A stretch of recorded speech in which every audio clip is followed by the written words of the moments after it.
ಬಾವಾ ಗಿರ್ವಿ ಇಟ್ರಾ? ಹೇಳೋದೇ ಮರ್ತಿದ್ದೆ ಅದಕ್ಕೆ. ದಾರಿಲಿ ಬರ್ತಾ ಲಾಯರ್ ಕಾತ್ಯಾಯನಿ ಸಿಕ್ಕಿದ್ರು. ಹೌದಾ? ಏನಂತೆ? ಅಣ್ಣ ನಿಮ್ಮನ್ನು ನೋಡ್ಬೇಕು ಅಂತಿದ್ದಂತೆ, ಪರ್ಮಿಷನ್ ಸಿಕ್ಕಿದ್ಯಂತೆ, ನಾಳೆ ಶುಕ್ರವಾರ ಅಣ್ಣನ್ ನೋಡ್ಬೋದಂತೆ. ಆಯ್ತು ಬಾವಾ, ಪಾಪ ಹೇಗಿದ್ದಾರೋ ಏನೋ, ಹೋಗಿ ನೋಡ್ಕೊಂಡ್ ಬರೋಣ. ಬಾವಾ ಗಿರ್ವಿ ಇಟ್ಟಿದ್ದಕ್ಕೆ ದುಡ್ಡೆಷ್ಟು ಬಂತು? ಅಮ್ಮ ಚಿಕ್ಕಪ್ಪ ಆಗ್ಲೇ ಹೋದ್ರು.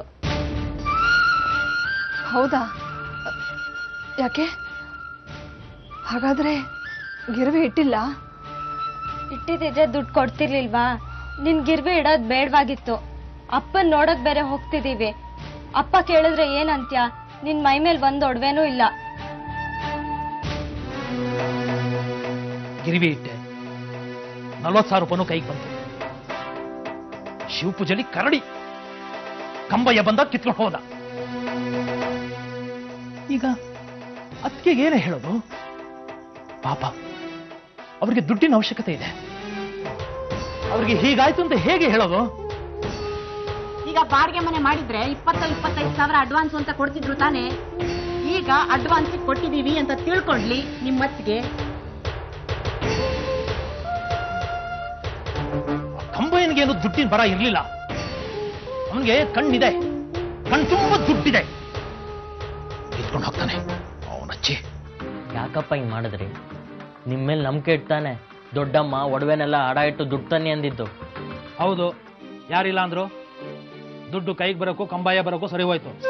ದೊಡ್ಡಮ್ಮ ದೇವಿ ಕಷ್ಟದಲ್ಲಿದ್ದಾರೆ. ಈಗ ಅವ್ರಿಗೆ ದುಡ್ಡಿನ ಅವಶ್ಯಕತೆ ಇದೆ, ತಂದ್ಕೊಡಿ. 40,000 ಎಲ್ಲಿಂದ ಹೊನ್ಸ್ಲಿ? ಟಕ ಟಕ ಟಕ ಅಂತ ಲೆಕ್ಕಾಚಾರ ಹಾಕ್ತೀರಿ ಗಂಡ ಹೆಂಡತಿ ಇಬ್ರು ಸೇರ್ಕೊಂಡು. ದುಡ್ಡು ಹೋದ್ರೆ ಹೋಗ್ಲಿ, ಬಾಡಿಗೆ ಮನೆಗೆ ಅಡ್ವಾನ್ಸ್ ಅನ್ಕೊಳ್ಳಿ ಅಂತಾಳೆ ಅಮ್ಮ. ಕುತಂತ್ರದ ಆಲೋಚನೆಗಳು ಉಳಿಯತ್ತೆ. ಅದೇ ದಾರಿಲಿ 40,000 ಹೊಂದಕ್ಕಾಗಲ್ವಾ? ಆಗ್ಲೇ ಹೇಳಿದ್ನಲ್ಲ, ನಾನು ದುರಂತ ನಾಯಕ ಕರ್ಣನ್ ಥರ, ಶಕುನಿ ಅಲ್ಲ. ಕರ್ಣನ್ ಪಾತ್ರ ಮಾಡೋರು ಶಕುನಿ ಪಾತ್ರ ಮಾಡಬಾರ್ದು ಅಂತ ಏನ್ ಕಾನೂನು ಇಲ್ವಲ್ಲ? ಅವರವರಿಗೆ ಪಾತ್ರಗಳು ಹೊಂದ್ಕೋಬೇಕು. ನನಗೆ ಕರ್ಣನ್ ಪಾತ್ರ ಹೊಂದುತ್ತೆ. ತಪ್ಪು.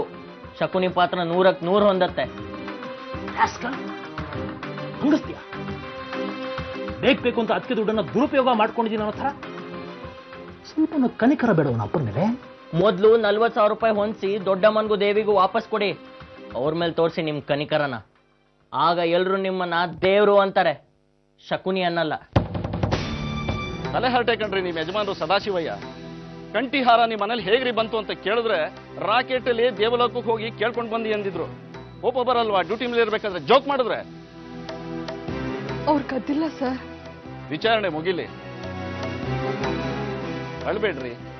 ಸತ್ಯದಲ್ಲಿದ್ರೆ ನಗ್ತಾ ಇರ್ಬೇಕು. ಗಾಂಧೀಜಿ ಹೇಳಿಲ್ವಾ, ಸತ್ಯ ಅಂದ್ರೆ ನಗು, ಸುಳ್ಳು ಅಂದ್ರೆ ಅಳು. ಹೋಗಿ ಒಳಗೆ. 1, 2, 3, 4 ಕಲಿತಿದ್ದಾರೆ.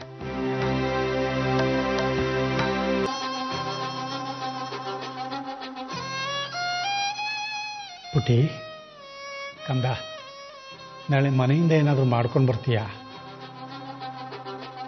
ಇಲ್ಲಿ ದಿವಸ ಹೋಟ್ಲದು ತಿಂದು ತಿಂದು ನಾಲ್ಗೆ ರುಚಿನೇ ಕೆಟ್ಟು ಹೋಗಿದೆ ಕಣೆ. ಅಲ್ಯೂಮಿನಿಯಂ ಪ್ಲೇಟ್ನಲ್ಲಿ ಬೇರೆ ತಿನ್ನೋದು ರೇಜ್ಗೆ ಹಿಡಿದೋಗಿದೆ ಮಗಳು.